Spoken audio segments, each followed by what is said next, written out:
bats brought the tiny Ebola germs. Too small to see. So small, yet so dangerous.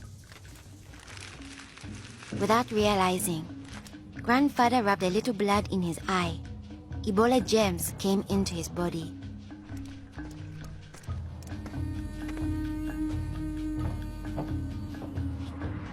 Days went by. Then Grandfather got a terrible fever and weakness. We thought it was malaria, but he was soon much worse. He had vomiting and diarrhea. His fever got even higher. I ran to get the nurse. But Grandfather had already died. I was heartbroken. The nurse thought it might be Ebola, a disease caught from bush meat, but which spreads from person to person. Others in our region had already died of this new disease.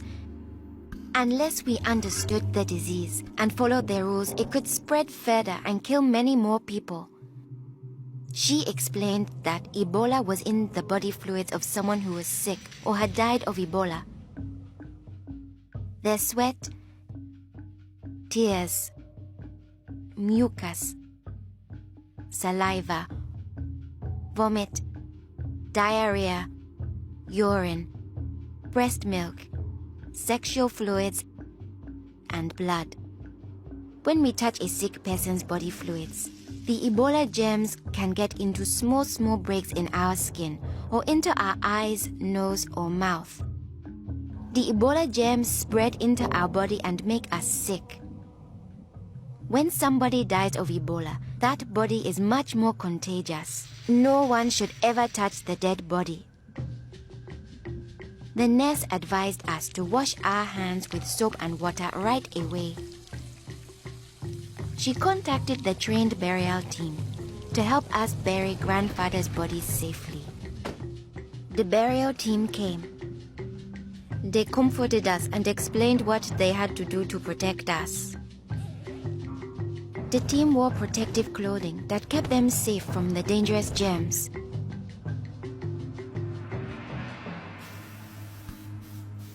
They sprayed Grandfather's room and his body with chlorine to destroy the Ebola germs. They put his body safely away in a bag. To prevent the spread of Ebola, no one could touch the body of anyone who had died with signs of the disease. They also burned his mattress, bedding, and clothes, anything that might have his germs. All these actions made us safer. It was too great a risk to follow all our traditions, but we still honored Grandfather in the time of Ebola. Our chief gathered all the villagers together after Grandfather's death. He explained that it's natural for us to fear Ebola, but if we trust in our health workers and follow their rules, we could stop the disease. The nurse explains to us, when a person has symptoms such as fever, don't touch them. Get them to the treatment center right away. They will have the best chance of surviving and they won't spread Ebola. She advised us to wash our hands with soap and water many times a day.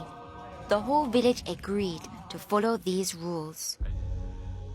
Since we all had close contact with Grandfather, we were at risk of getting Ebola. We had to stay home. A health worker visited us every day to see whether we had fever or signs of sickness. We would show signs within 21 days if we had Ebola.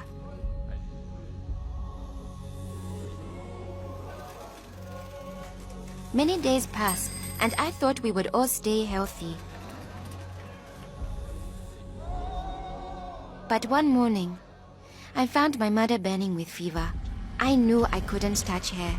She was now contagious. My father came in. He told me he was taking my mother away to our uncle's house in the nearby village. He was afraid to take her to the treatment center, afraid he'd never see her again. I knew I had to stop them. I was young, but I stood up to both of them.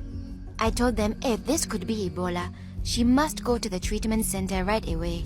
We needed to trust in our health workers to save her, save ourselves, and save our village. I saw in their faces that they understood. Running away would only lead to more death and suffering. My mother tested positive for Ebola. They found her a bed. At first, the health workers looked scary, but I knew they wore the suits to protect themselves, and inside they were normal people like the nurse. They took good care of my mother. They gave her fluids, medicine, and food, and helped her body stay strong to fight Ebola. I missed my mother very much, but I could still talk to her on the phone. Sadly, some people in my village didn't survive, but my mother got better day by day. Soon, we were able to see her from a safe distance.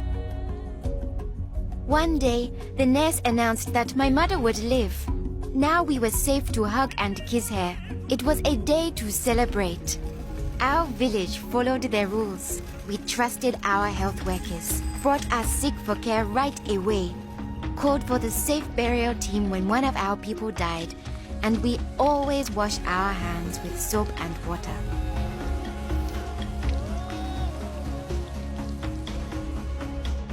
Our village survived Ebola. Yours can too.